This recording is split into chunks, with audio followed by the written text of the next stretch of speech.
Hello, I'm Daniel Craig, and I have some questions here, which I'm going to try and answer. Okay, here we go. What convinced you to be part of No Time to Die? I felt like doing No Time to Die was a chance to wrap up all the loose ends and to finish off what I'd started 15 years ago, and I think we've done that and more. What was your experience like shooting in my home country of Morocco? Morocco is one of my most favorite places to go to in the world. That year I went walking in the Atlas Mountains, so I got to see a lot of Morocco that year, and I love being there, and will get back there as soon as I can. How do you think your portrayal of James Bond has evolved with today's perception of masculinity? I hope he's changed a lot while I've been part of him, because what I've always tried to do is never judge him. He's flawed, and his attitude towards the world and towards women is questionable, and I think that's interesting. The way we've tried to deal with it is to cast as strong of female characters as possible, have him go up against those people. I mean, we had Judy for a long while, and I was very lucky and privileged to work with her, and that relationship informed who he is, but also exposes him for what he is, and I think that's interesting. I don't judge the characters I play. I try and let the audience do that. Hey Daniel, why the choice to go with fewer gadgets with your James Bond? This is going to answer a few questions actually. I've loved the gadgets, but my take on them has always been they've got to sort of just be justified in the movie. You can't really just have gadgets for gadget's sake. They've got to make sense, and they've got to be interesting. My favorite gadgets from the previous movie is always, actually my favorite gadget is, I think Sean Connery used to use this sort of like little silver box with a switch on it and the red light went on. I don't know what it did, but it kind of opened doors, it kind of blew things up, and it was just, that was, simple is best as far as gadgets is concerned. Daniel, have you been injured a lot while filming these movies? Which is the worst injury in here? I have, but that's just par for the course. It's a physical role, and I get bashed up, and in fact, I get injured, but the stunt team get injured all the time, and thankfully we all walk away, and that's all that matters. I broke my ankle on the last movie. I broke my leg on the previous movie. I'm still here. Why have there been longer intervals in between James Bond movies during Daniel Craig's era? Because I broke my leg. Curious to know what stunt from your time as Bond you are most proud of, and what's your favorite stunt from the series? My favorite stunt I've done.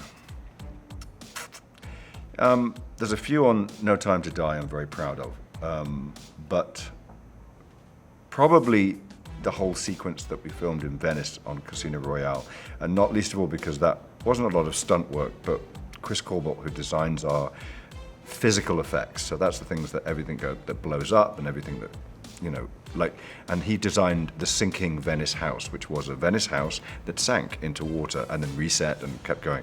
So we had to be filming in that, and I had to be jumping off things and flying into water. So I'm most proud of that, probably because it's my first movie, and it just was one of the most incredible sets I've ever been on. What has been your favorite outfit as your time as Bond, and which fit from the past is your all-time favorite? Connery knew how to wear a suit.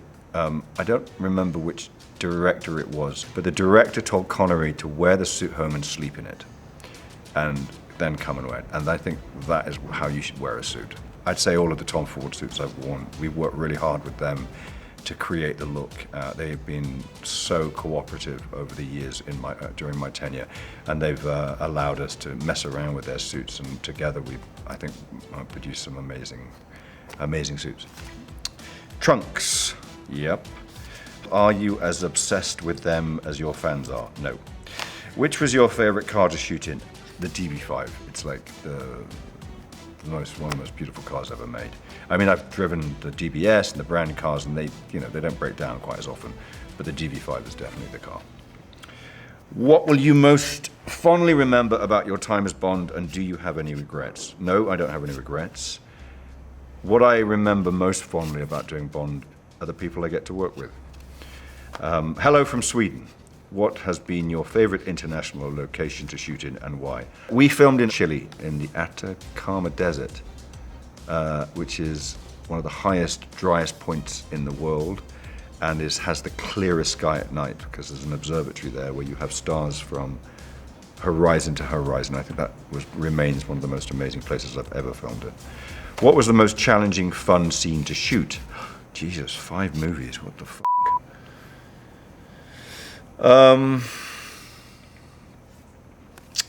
The crane sequence in Casino was one of the most challenging and fun scenes because when I started Casino Royale, I was afraid of heights, and after it, I wasn't.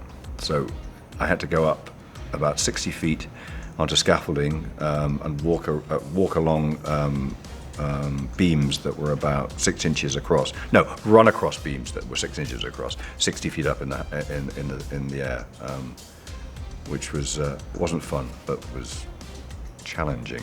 What would you like your portrayal of James Bond to be remembered for? The gags. How has James Bond changed Daniel Craig? James Bond has changed my life immeasurably. I mean, it's like, and 99% of it for the better. And I would say it's been, I could never imagine being where I am today without James Bond. So it's been an extraordinary part of my life. Which one is your favorite James Bond movie and why? Goldfinger, I think, is my favorite James Bond movie. I love Dr. No, but it was sort of where Sean Connery became the James Bond that we know and we love. Who is your favorite actor to have played James Bond? Well, clearly me. Sean Connery. Which one informed your performance the most?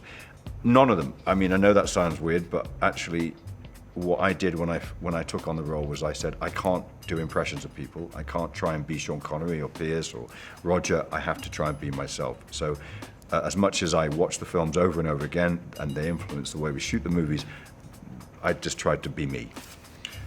How are you, Daniel? Can you do a Sean... Oh, I'm very well, thank you. Can you do a Sean Connery impression for us? Nope. What makes Daniel Craig's James Bond different from his predecessors? I play him.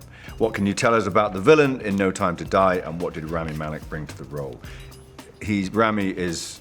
We were incredibly lucky to get Rami. He just off the back of an Oscar. He's one of the most popular actors in the world at the moment, and he came and hit it out of the park. He's extraordinary in this role because he's an extraordinary actor. How has it been working with Phoebe Waller-Bridge? What did she bring to the script? She's one of the most talented writers around, and we were incredibly lucky to have her. Is there anything else you'd like to add? No, Jesus.